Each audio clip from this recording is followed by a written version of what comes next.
Hi, I'm Serena, and I know what you're thinking. She looks nothing like her family. That's because I was adopted when I was a baby. I was born in Romania, and I might have taken that small piece of trivia a little too seriously. Oh, I can't water the plants. Romanians are allergic to the sun. Does this broccoli have garlic on it? Romanians don't eat garlic, Mommy. But I have to sleep inside this cardboard box. It's a Romanian thing. You won't get it.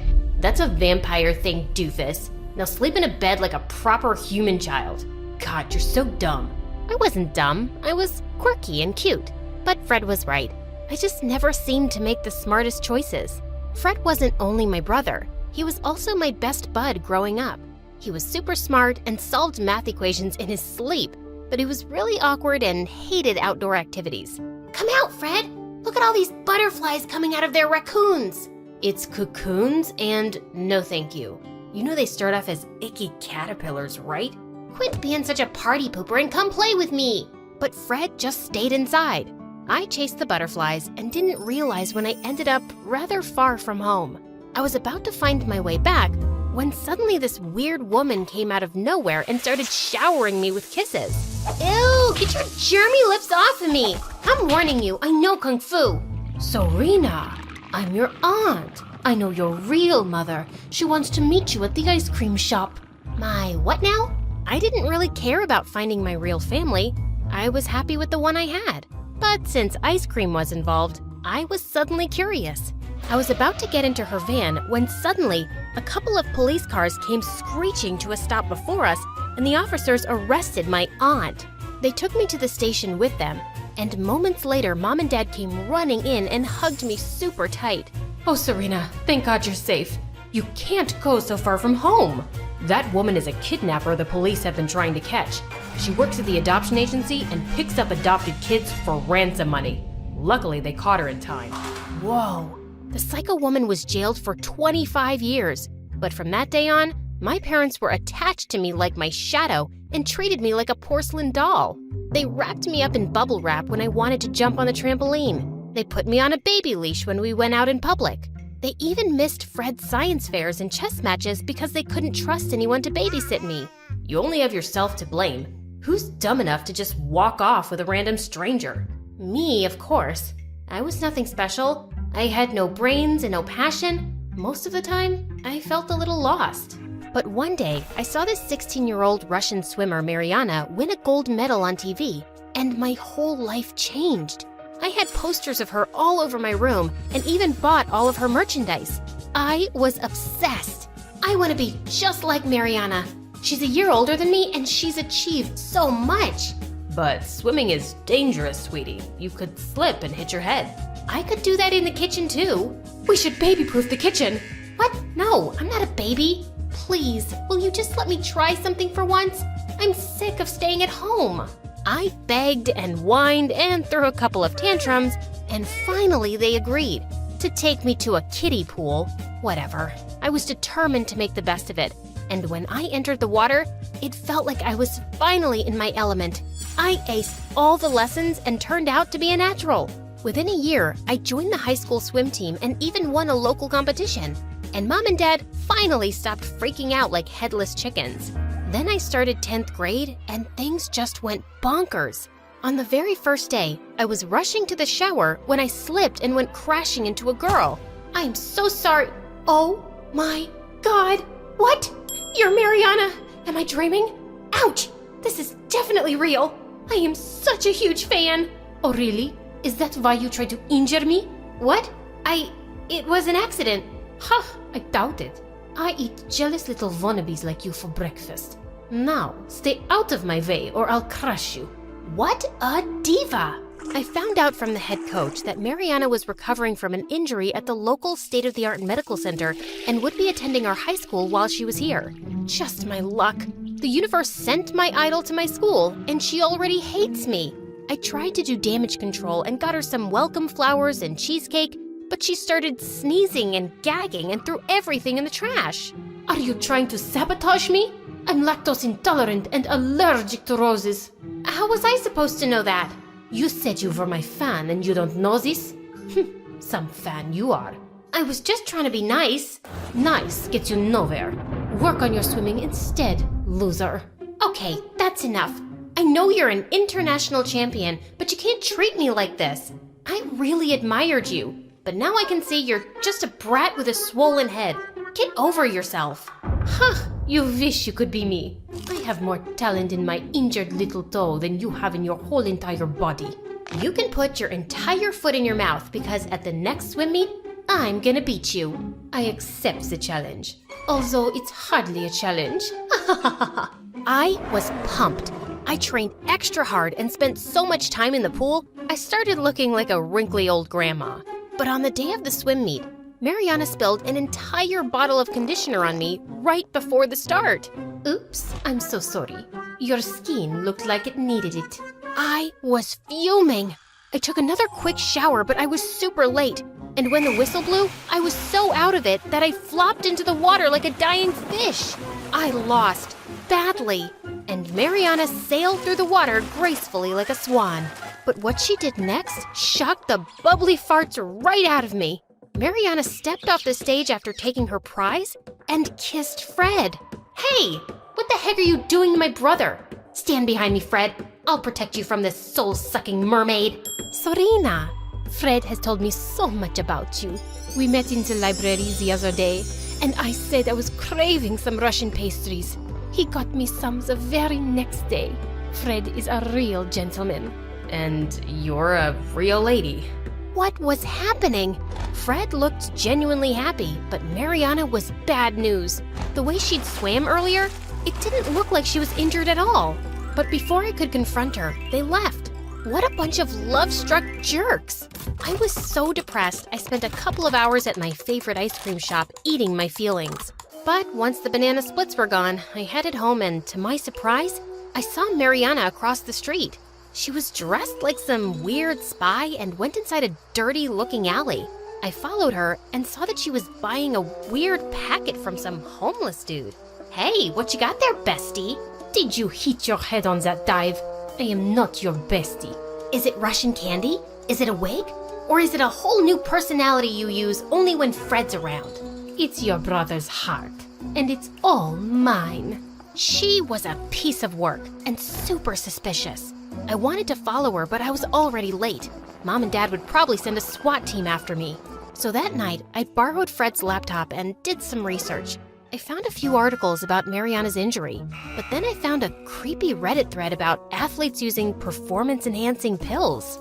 I was shocked. Is that how Mariana had swum so well in the competition with an injury? I had to find out. But the next day, I walked into school and everyone was talking about Mariana and Fred like they were a celebrity couple. Fred, of all people, was popular. He suddenly had this confidence I'd never seen before. It was kinda awesome. But Mariana was ruining swimming for me. We've decided. I'll take your place on the swim team for regionals. What? You can't do that. You're not even a permanent student. Aren't you supposed to be injured and resting? Coach! I'm sorry, Serena. We have a chance to compete with an international gold medalist on our team. And she seems strong enough now.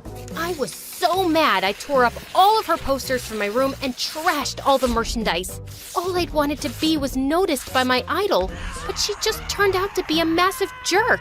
I was gonna bring her down if it was the last thing I did. Hey, Mariana told me what happened. It was really sweet of you to give her your place. She really needed this. I didn't give up anything. Your evil girlfriend pushed me out. Swimming is the only thing I'm good at, but she couldn't even let me have it. Look, I know you're hurt, but she's a good person. It's all an act. She's only pretending to be your girlfriend to get under my skin. Yes, Serena. I'm sure my relationship is all about you. Everything is always about you. The only reason a girl could want to be with me is to get back at you. Not because I have anything worth liking, right? Wow, I didn't know you were so desperate to be liked, you'll defend the devil herself. Some brother you turned out to be. I hated the look of hurt in Fred's eyes, but I was just so mad. The next day, I sneaked into the gym and went through Mariana's locker, and I found the package she'd taken from the man in the alley, and it had pills inside. I ran to the head coach and showed him everything. Mariana went ballistic. They aren't what you think. I'm not a cheat. Then explain how your injury healed so quickly. You're lying, Mariana, and I have proof. Stop this, Serena. You don't know what you're talking about. No. For once, I'm the smart one and you're being dumb. She played you with her big eyes and pretty face. She's just a cheating witch. Stop calling me that. And then she pushed me into the water. The head coach insisted on getting her tested and she went bananas. She started ripping up pool noodles with her teeth and threw swimming flippers at the students like a mad person. 2 coaches had to drag her away and she was suspended during the investigation. But I wasn't even happy about it. My teammates were mad at me for being a sneak. Fred wasn't talking to me and Mariana, all the blood work came out clear. Turns out, the pills were special Russian vitamins. But she was so messed up with all the media attention and headlines, she completely failed at the regionals. I felt like a total jerk. It was time for me to apologize. Hey, I'm sorry about the whole mix-up. As if your plan worked. I lost the competition and my reputation. Now you can have your perfect life back. Perfect? My life is not perfect. My adoptive family is the bomb, but I've always felt a bit lost since I was a kid. Swimming makes me feel like I belong, and you took that away from me. Yes, I did. Because I'm better at it, and it's good for the team. But Fred was right. You're a selfish, spoiled brat who only thinks about herself. I was so mad, I slapped her hard across the cheek. We were rolling around on the floor fighting like cats, when suddenly Fred came in between. What the heck is wrong with you two? She started it. She's always hated me. That's enough. I love you both, but this needs to stop. You love me? Are you okay? Do you have brain fever? Stop it, Serena. After all these years, I've taken a back seat while Mom and Dad obsessed over you. I thought you'd be okay with me being the center of attention for once. It was true. Mom and Dad always went out of their way to make me happy and keep me safe. They hardly ever talked about Fred. I was selfish and felt terrible for not realizing it before. And Mariana, you can't blame Serena for jumping to conclusions when she doesn't know the truth. What truth? Suddenly, Mariana looked so sad, it broke my heart. My family had to flee Russia. Some really bad men were after my father, and I had to fake an injury so they would give us quick visas to come to America for my medical treatment. Now, I can never go back, and I can never swim for another country if I want to keep my family safe. That's why I wanted to be part of the swim team so badly. But that doesn't explain why you're so mean and horrible. It's all I knew. In Russia, you don't become a champion by being nice and sweet. You have to be really tough and fight for your place. It will be a hard habit to break, but I see you all as competition, especially you. You're good. She said it reluctantly, but she said it, and I was on cloud 9. Aw, that's all I ever wanted to hear from you. Get away from me, or I'll take the words back. You can't take it back now. You think I'm good, and we'll be on the same team together. It's gonna be epic. Is your sister crazy? What is wrong with her? Why is she so huggy? She's just really happy, and so am I. Hi everyone, I'm Raina from New Mexico. Before I tell you my crazy story, please like and subscribe to MSA. My younger sister Tara and I were born to a single mother who was a genius scientist. Dad left us early on, so Mom brought us up alone. And even though she didn't earn much, she dreamed of making us study at top colleges in the country. Sadly for her, books just weren't my thing. Twinkle, twinkle, little star. I don't know who you are? No! Think hard, you know this. Allow me. And Tara recited the whole poem in French. Growing up, Tara turned out to be a child prodigy. By the time she was 7, she knew the periodic table like the back of her hand. Next to her, I was a wild child, barely passing my classes and obsessed with karate. When I was 10, Mom's research got shortlisted for a prestigious award, and she was on cloud 9. She got us matching dresses for the event, but just as we entered the hall, someone stopped her to talk. Go ahead, I'll join you guys in 5 minutes. We went in and grabbed some empty seats, but suddenly this crazy girl knocked me aside. That's my seat. It has my name on it. Fine, take it. Witch? What did you just say to me? Witch, because that's how you look in this dumb black dress. And you look like your mom bought yours from the trash. I immediately grabbed her and we broke into a mad fight. Turns out she was the judge's daughter, and seeing what I'd done, Mom got disqualified. As we rode back home, Mom was awfully quiet. "I'm sorry, Mom, but that girl badmouthed you, so you fought? You're unbelievable, Raina. I don't even know what to do with you anymore. Your grades are bad, you fight with people. What's wrong with you?" Mom didn't speak to me for days, and I knew I had to turn it around. So I decided to use all my time to practice karate. If I wanted to make Mom proud, I'd do that on my terms. I followed YouTube videos and practiced daily. By the time I was 13, I was good, just not the best. But every time I asked Mom to enroll me in a class, she'd come up with an excuse. And when I spoke to Tara about it, she always had one solution: forget everything and study.